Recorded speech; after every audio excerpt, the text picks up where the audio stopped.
யாரோ ஒரு நண்பர் வந்து கமெண்ட் பண்ணியிருந்தாரு, என்னது சபரி தான் டைட்டில் வின்னரை முடிஞ்சால் பண்ணி பார்க்கலாம். நான் நேரடி சவால் விடுறேன். சபரியை டைட்டில் வின்னராக முடிஞ்சால் பண்ணி பார்க்க சொல்லுங்கள் பார்க்கலாம். சபரி மட்டும் இல்லை, பிரவீன் பேசின விஷயத்தை ஒருத்தன் வந்து அவனுடைய ஏழ்மையை பயன்படுத்தி அவனை காசு எடுக்க வச்சது எவ்வளோ பெரிய துரோகம் தெரியுமாடா. விக்ரம் பெரிய பணக்காரன், சபரி பெரிய பணக்காரன், அரோரா பெரிய பலூனு, அதுக்கப்புறம் யார் இருக்கிறது சாண்ட்ரா. ஆனால் அந்த மனுஷன் கஷ்டப்படுற ஒரு மனுஷன், அவனுடைய ஏழ்மையை பயன்படுத்தி நீங்கள் விளையாண்ட கேம், அதாவது அவர் பணம் எடுத்ததுக்கு பிறகு சிரிச்சிருக்கானுங்க. கிளியராக சொல்கிறாரு பிரவீன். யார்? சபரி சிரிச்சிருக்கிறான், விக்ரம் சிரிச்சிருக்கிறார், அதுக்கப்புறம் அரோரா சின்க்ளேயர், சாண்ட்ரா, 4 பேர். நான் கடந்த ஒரு வாரமாகவே என்னுடைய ரிவ்யூ நீங்கள் ஃபாலோ பண்ணிங்கன்னா தெரியும். எனக்கு 6 பேரில் வந்து என்னால் 4 பேரை என்னால் ஒத்துக்கவே முடியல. 2 பேர் அது போனால் போகட்டும் அப்படின்னு நான் சொல்லியிருந்தேன். அதை தானே இப்போ உள்ளே இருக்கிற ஹவுஸ்மேட்ஸும் சொல்கிறாங்க. ரம்யா கடைசியாக சொன்னாங்களே, கானா இல்லாத இடத்துல ஒருத்தவங்க ஜெயிக்கணும் அப்படின்னா திவ்யாவுக்கு போகட்டும் அந்த பதக்கம். தப்பே கிடையாதுங்க. அந்த பொண்ணு நேரடியாக தாங்க மூஞ்சிக்கு நேராக தாங்க பேசும். சரி, ஏன் ப்ரோமோ 2 கட் பண்ணிட்டானுங்க? பாருக்கு ஆதரவாக திவ்யா பேசுனது எதுக்குங்க கட் பண்ணானுங்க? அதை நோட் பண்ணிங்களா? அதாவது அந்த கார் விஷயமே ஒரு ட்ராமா தான் அப்படிங்கிறது தானே ப்ரோமோ 2. அதை ஏன் கட் பண்ணாங்க? புரியுதா உங்களுக்கு இப்போ நடக்கிறதெல்லாம்? நீங்கள் எது வேணாலும் பண்ணுங்கள் தம்பி, 24/7 நீங்கள் போட்டுக்கிட்டு இருக்கீங்க. எல்லாத்தையும் எடுத்துக்கிட்டு தான் இருக்கிறேன். நான் இப்போ ஃபைனல் வீக்கில் விட மாட்டேன். இந்த 4 பேரை எந்த ஒரு அங்கீகாரத்துக்கு நான் விடவே மாட்டேன். எது பிரஜின்னு ஒருத்தன் வந்து சொல்கிறான், கமருதீன் வெளில வந்தால் மக்கள் கல்லை குண்டு அடிக்கிறதுக்கு என்ன உங்கள் வீட்டு பணத்தை திருடிட்டு போயிட்டானா கல்லை குண்டு அடிக்கிறதுக்கு? நான் கேட்குறேன், யாரா அடிப்பாங்க? நீ யார் பிரஜன்? நீ யார்? உனக்கு செருப்படி விழுண்டா.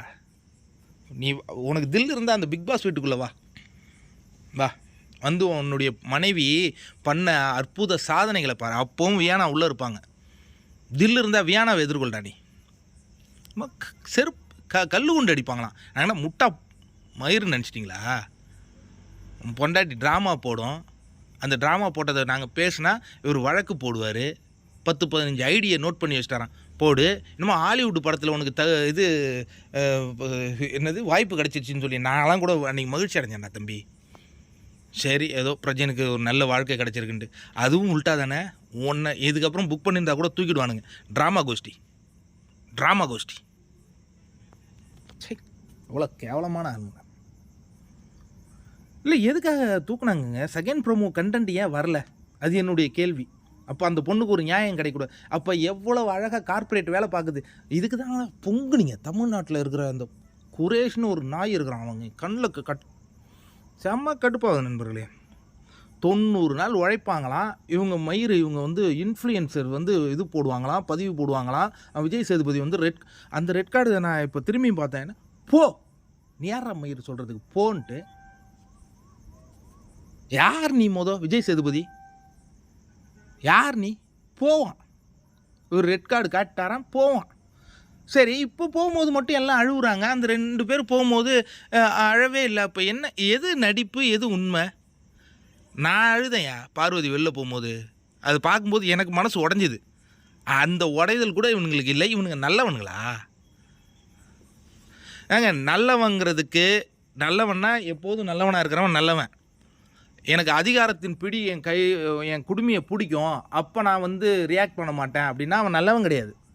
உன் கூட நகையும் சதையுமா 90 நாள் பழகினவங்களுக்கு உனக்கு கண்ணீரும் வரல, ஒன்றும் வரல.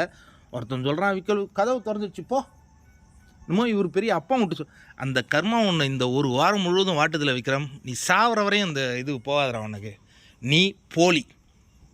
அதேமாதிரி சபரி 2ஆம் நம்பர் போலி.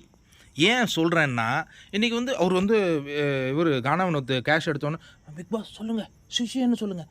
ஏண்டா, அவனே ஒரு ஜொல்லு நாய், அவன் இவனை சிஷியன்னு சொல்லி இவருக்கு பெரிய அங்கீகாரம் வரப்போதா? அந்த ஜொல்லுன்னு சொல்லி எங்களுக்கு அங்கீகாரம் வரப்போதா? ஆனால் அந்த இடத்துல தான் பார்வதியோட கெத்து தெரியுது. நீ எல்லாம் ஒரு ஆளு மயிறு, உனக்கெல்லாம் காத்திருப்புன்னு போச்சு பார்த்தியா கெத்தா? அங்கே தான்டா, அதுதான் கெத்து. இவர் சபரி அப்படி சிஷியன்னு சொல்லுங்கள் மைக்கில் இவர் என்ன பிடுங்குறாராம். எவ்வளோடா நடிப்ப சபரி? நீ எல்லாம் உன்னை ஏற முட மாட்டாரா? டெய்லி 15 வீடியோ உன்னுடைய எல்லா விஷயமும் எடுத்து வச்சுருக்கேன். நீ எவ்வளவு கேவலமான மனிதன்கிறத எல்லாத்தையும் எடுத்து நடிப்பு நீ நடிச்சுக்கிட்டு இருக்க. விக்ரம் கூட அவன் ஒத்துக்கிட்டான், நான் தப்பு பண்ணேன். நான் இன்னும் நீ ஒத்துக்காத நீ வந்துக்கிட்டு இருக்க இல்லையா? சாண்ட்ரா சரண்டரு, பிரஜன் பேட்டி, இதெல்லாம் எங்களுக்கு வெறுப்பை தருது நண்பர்களே. அவனெல்லாம் வளர்த்து விட்டோம்ல, எங்கள் தேதி காடு இன்னும் காது தான் நம்ம வளர்த்து விட்டோம்ல. நம்ம தலையில் இவங்க வந்து தலையில் ஏறிடுவாங்களாம் சாண்ட்ரா. ஐயோ சாமி, எவ்வளவு கேவலமான ஆட்களாக இருக்காங்க பாருங்கள்.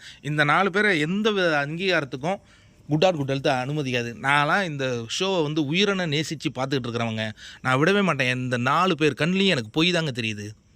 அரோரா சின்க்ளேயர் மாதிரியான ஒரு பச்சை துரோகியை நம்ம வாழ்க்கையில் கடைஞ்செடுத்தாலும் பார்க்க முடியாது. ஒரு மனுஷனுடைய ஏழ்மையை பயன்படுத்தி அவன் தலையில் மிளகா அரைக்கிற மாதிரி நீங்கள் பண்ண அந்த விஷயத்தை வரலாறு உங்கள்கிட்ட மன்னிக்கவே மன்னிக்காது. ஏன்? அது எல்லாருக்கும் இருக்கிற ஒரு விஷயந்தான். 18 லட்சம் தான் பணம் தானே பெரிய விஷயம்.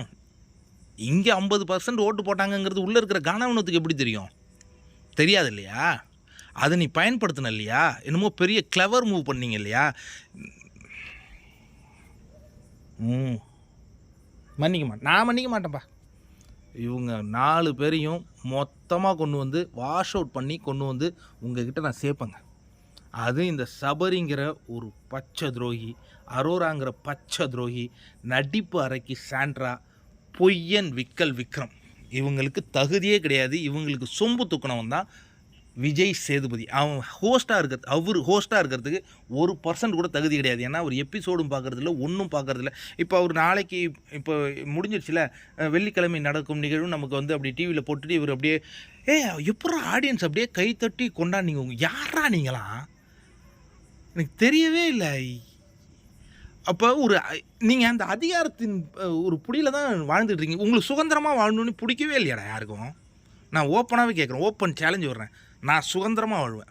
எவ்வளோ பெரிய விஷயமா இருந்தாலும் என்னை ஒருத்தன் அமுக்குனான்னா தூக்கி போடுவேன். என்கிட்ட ஒருத்தன் வேலை பேசினான்ல, உனக்கு காசு கொடுக்குறேன்ட்டு போடா மயிருன்ட்டு நான் போயிட்டே இருப்பேன். ஏன்னா இவன் என்னை அதிகாரம் பண்ணக்கூடாது. ஏன்னா அவன் ஒரு காசை கொடுத்துட்டு அதுக்கப்புறம் என்ன பண்ணுவான்னா, நீ இதை பற்றி போடு, அதை பற்றி போடு.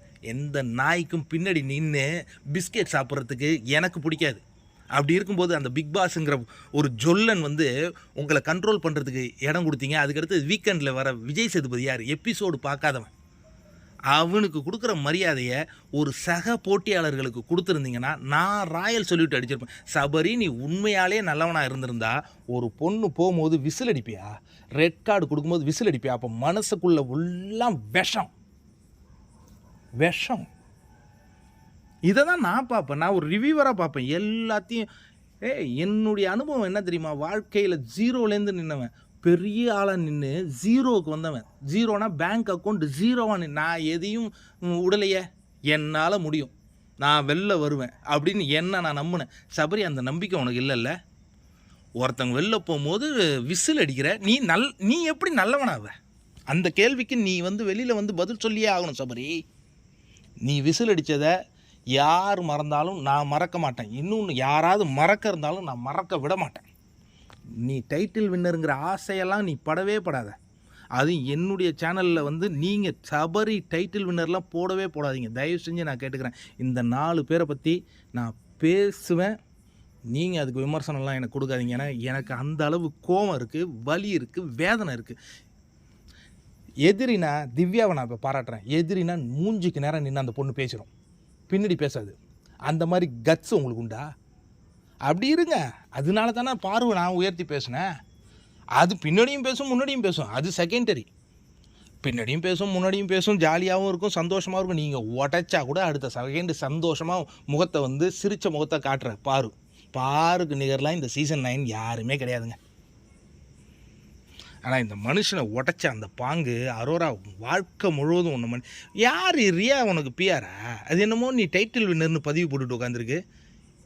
அது ஒரு வாரத்திலே எவிக்ட் பண்ணி அனுப்புன பிஆர். ஐஷு டேடு ஒன்று வந்து அப்படியே தேவி, இதெல்லாம் எங்களுக்கு வெறுப்பின் உச்சத்துக்கு நாங்கள் போயிட்டுருக்கோம். ஆனால் வாட்டர்மெலனு என்ன தான் சொன்னாலும் வினோத் உண்மையாலே வினோத்தை வளர்த்ததில் வாட்டர்மெலன் பங்கு இருக்குங்க. அதை கரெக்டாக பிரவீன் காந்தி சொன்னார். அதுக்கடுத்தது இங்கே யாருக்கு கூட நான் தொடர்பு இருக்க மாட்டேன், தொடர்பு இல்லாததில் எனக்கு அங்கே திவ்யா பேசுனது தான் பிடிச்சிருந்தது. ஏன்னா திவ்யா மேலே சாண்ட்ரா வச்ச குற்றச்சாட்டு என்ன தெரியுமா? அவங்க புருஷன் பெரிய மன்மத மயிறு பிரஜன், இவங்க தான் சொன்னாங்களாம், ஐஸ்கிரீம் கொடுங்க, இது கொடுங்க, அது கொடுங்கன்னு இவங்க சொல்லுவாங்களாம். அதுக்கப்புறம் எனக்கு பொசசிவ் ஆகிடுச்சு வியானா, எனக்கு பொசசிவ் ஆகுது வியானா அப்படிம்பாங்களாம். எவ்வளோ கேவலமான இன்னொன்று, இந்த லேடி ஒவ்வொருத்தங்களையும் கூட உட்கார வச்சு அவங்களெல்லாம் காலி பண்ணியிருக்குங்க, அமித் முதற்கொண்டு. அதுக்கடுத்தது ஒருத்தவங்க அதில் என்ன இம்பல்சிவ், என்னடா புது புது வார்த்தைகளாக கொண்டு வரீங்க. இம்பல்சிவ்னா என்னது? தன்னை அறியாமல் சிரிப்பு வரதா? அது புரியலையே விக்ரம் எனக்குலே. இப்போ நீங்கள் எல்லாம் மகிழ்ந்தீங்களா நீங்கள் 4 பேரும்? இவன் சொன்னான்ல பிரஜன், யார் வெளில வந்தால் கல் கொண்டு அடிப்பாங்களாம்? பார்வை நாங்கள் வெளில கொண்டு வரோம், திருவிழா மாதிரி நடத்துவோம், நீ வெளில வா, விக்கல் ஸ்டீம் கூட ஒன்று மன்னிக்காது.